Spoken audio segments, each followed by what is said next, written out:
บ่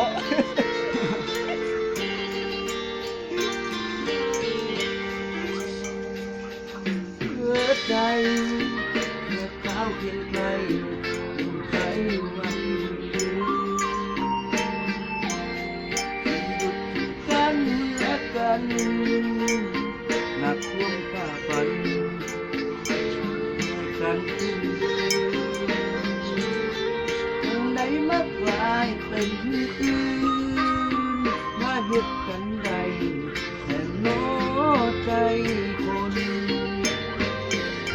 แล้วคำว่ารักกันเมื่อนั้นมันเหี่ยถึงใจ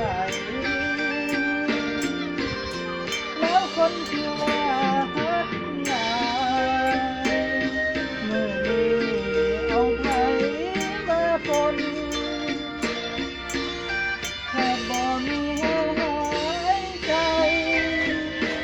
ลาลอยไปทั้งตัวตน